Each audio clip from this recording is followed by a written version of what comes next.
A new proposal from the Florida Department of Children and Families could shake things up for a delicate part of the child welfare system. That department wants to move child protection investigations from some sheriff's offices back under the department's control. What does this mean for families dealing with the department right now? Hopefully not much, as long as this transition does go smoothly and those investigators transfer over.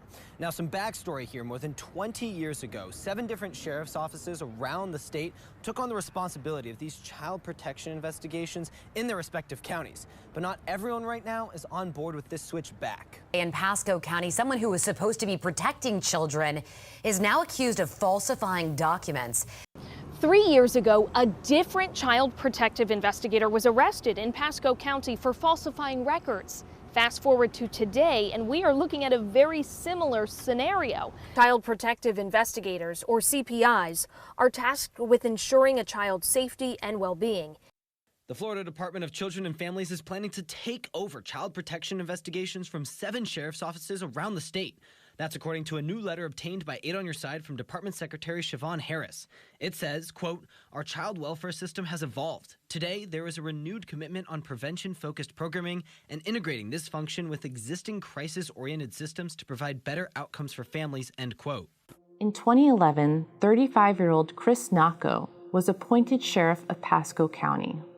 Sheriff Nacco set out to reimagine policing in Pasco County by adopting a controversial model of policing called Predictive Policing that was designed to stop crime before it even happened. Messing around with an aggressive sheriff, Sheriff Nacco is not playing games.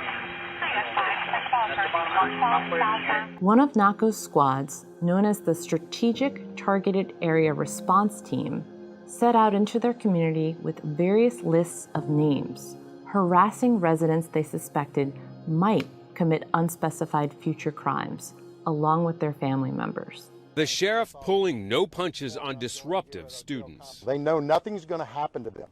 They know they're not going to be given after-school detention. They're not going to be suspended. They're not going to be expelled. Or like in the old day, they're not going to have the cheeks of their torn off for not doing right in class. The sheriff closed on a warning for the new policy. And if you're a little snot that's coming to our classes to be disruptive, you might want to find someplace else to go to school, because we're going to be your worst nightmare starting right now. When I was on my way to jail, the officer began to tell me that if they're coming out to your house, they're going to get you with something. Either it's a code violation, they're going to take you to jail, they'll get you for a seatbelt violation, whatever it is, they will come after you and they will enforce their zero tolerance policy in any means possible. Right, so here's the policy of the agency. I'll explain it to you so it makes sense.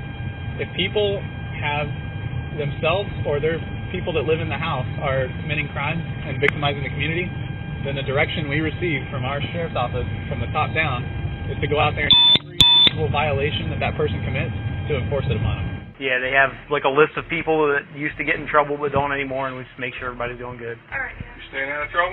Yes, sir. When was the last time you were in trouble? Former State Representative Sandy Merman sponsored the original bill that put the investigations into local hands. When someone walks in with a badge from a call, a hotline call, I mean, it has a lot more credibility. Locally, Hillsborough, Pinellas, Pasco, and Manatee County sheriffs had a contract with the department. In a statement, Pinellas County Sheriff Bob Gualtieri said, "It really is a state responsibility. It's not a local level responsibility. It just makes good sense." He added, "What worked 25 years ago isn't the best model right now." A former Pasco County deputy was ordered to randomly show up at the homes with the sole purpose of making the family uncomfortable, sometimes showing up as many as 5 times in one day. They would even go as far as sitting outside the home overnight. Come outside and talk to me, please. Tell him we know he's there.